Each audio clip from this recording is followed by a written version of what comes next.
वाहिगुरू जी का खालसा वाहिगुरू जी की फतेह। गुरु प्यारी साध संगत जी, एक गरीब सिख था। उसके पास एक 10-12 साल का छोटा बच्चा था जो बड़ा ही सुंदर, बड़ा ही सुलक्खा था। जब उसे पता लगा कि उसके नगर में गुरु नानक साहब महाराज जी आए हुए हैं, तो वो दर्शन करने के लिए अपने बच्चे के साथ गुरु नानक साहब महाराज जी के पास पहुंचा। जब वहाँ पहुंचा तो सारी संगत बैठी हुई थी। संगत एक एक करके मत्था टेक रही थी। तो वो सिख और उसका बच्चा भी बाबा जी को जब मत्था टेकने लगा तो गुरु नानक साहब महाराज जी की नज़र उस बच्चे पे पड़ी। बच्चे को देखते ही गुरु नानक साहब महाराज जी ने कहा, तेरा बच्चा तो बड़ा ही सुंदर, बड़ा ही सुलक्खा है। तू ऐसा कर, इसे हमें सौंप दे, इसे हमें दे दे। वो सिख कहने लगा, महाराज जी, जो भी मेरे पास सब कुछ है वो आपका तो है, आपका ही तो बख्शा हुआ है। इस बालक को भी तो आपने ही दिया है। ये मेरा कैसे हुआ? ये तो आपका ही है। आज से मैं इसे आपके चरणों में भेंट करता हूँ, आपको सौंपता हूँ। गुरु नानक साहब महाराज जी कहने लगे, बेटा, तेरा पिता आज तुझे हमें दे रहा है, क्या तू मेरा बनने के लिए तैयार है? छोटा सा बालक गुरु नानक साहब महाराज जी के दर्शन करके हाथ जुड़ गए। कहने लगा, पातशाह जी, मैं तो हुई आपका। गुरु नानक साहब महाराज जी ने फिर कहा, तेरा पिता आज तुझे हमें दे रहा है, क्या तुझे अपने माता पिता की याद नहीं आएगी? हाथ जोड़कर कहने लगा, पातशाह जी, एक दिन तो सबको ही छोड़ना है। अगर आज आपने मेरे सिर पर अपना हाथ रख दिया तो सारे मेरे अपने बन जाएंगे, और अगर आज आपने मुझे अपने चरणों से दूर कर दिया तो मेरे सारे अपने भी पराये बन जाएंगे। गुरु नानक साहब महाराज कहने लगे, अगर तू मेरा है तो मेरा एक कहना मानेगा? क्यों नहीं मानूंगा पातशाह जी। अगर कोई इंसान किसी को अपनी ज़मीन बेच देता है और ज़मीन खरीदने वाला फिर चाहे उस पर कनक बोए, चाहे बाजरा, चाहे गन्ना बोए, चाहे सरसों, उसकी मर्जी। अब आपकी मर्जी है पातशाह जी। मेरे पिता ने आज मुझको आपको सौंप दिया है। आप जो कहोगे मैं आपका हुक्म मानूंगा, जो कहोगे मैं वही करूंगा। गुरु नानक साहब महाराज जी ने संगत में बैठे हुए कुछ बंदों को कहा कि सामने लकड़ियों का ढेर लगा हुआ है, जाओ और उस लकड़ियों के ढेर में आग लगा दो। जब अग्नि जल गई तो गुरु नानक साहब महाराज जी ने उस बच्चे को कहा, बेटा, अगर तू मेरा है तो मेरा वचन मान और उस जलती हुई आग में छलांग लगा दे। गुरु नानक साहब महाराज जी के ये वचन सुनकर सारी संगत का दिल दहल गया। सारी संगत कहने लगी, कितना सुंदर, कितना सुलक्खा बच्चा है। इसका पिता इसके पास खड़ा है और याचना कर रहा है कि गुरुदेव मुझे नाम की दात दे दो। गुरु नानक साहब महाराज कहने लगे, बेटा, तेरे पिता ने आज हमें तुझे दे दिया है, तुझे सौंप दिया है, और तेरा पिता तेरे बदले में नाम की दात मांग रहा है। क्या तुझे ये सौदा मंजूर है?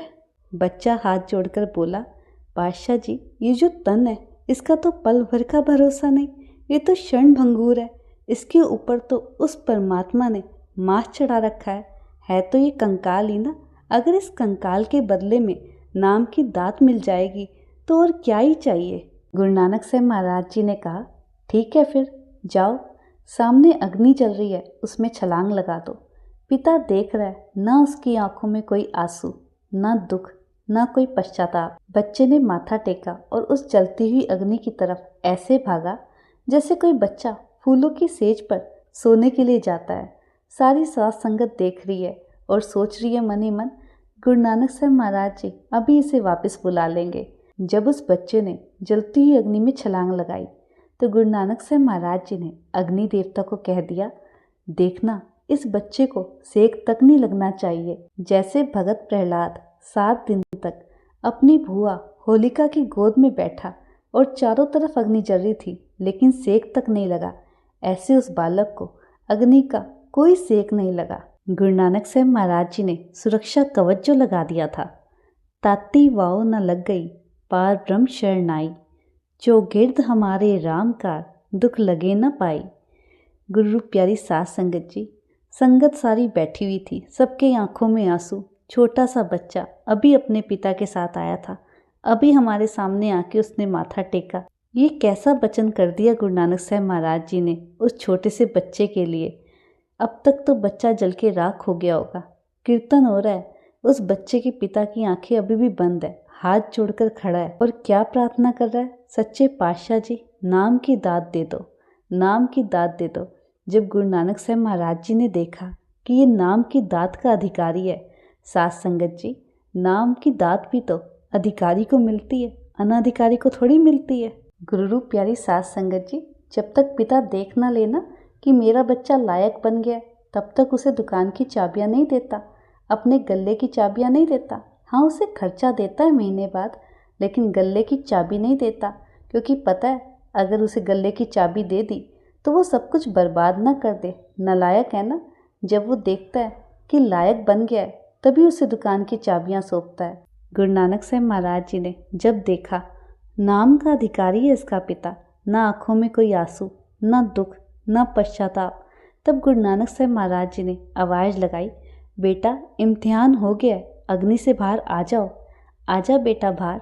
आवाज़ आई, आया गुरुजी। वो बच्चा अग्नि के अंगारों से ऐसे दौड़ता हुआ बाहर आया जैसे कोई बच्चा फूलों की सेज से बाहर आता है, और आकर गुरु नानक साहब महाराज जी के चरणों से ऐसे लिपट गया जैसे कोई बछड़ा अपनी माँ से लिपट जाता है।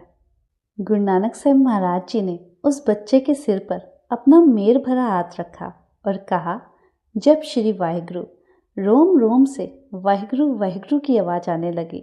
गुरु रूप प्यारी साध संगत जी, गुरु नानक साहब महाराज जी ने, मेरे सच्चे पातशाह जी ने उस बच्चे के पिता को भी नाम की दात बख्शी।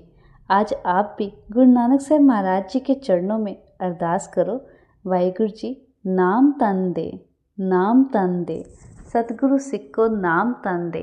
वाहिगुरू जी का खालसा, वाहिगुरू जी की फतेह।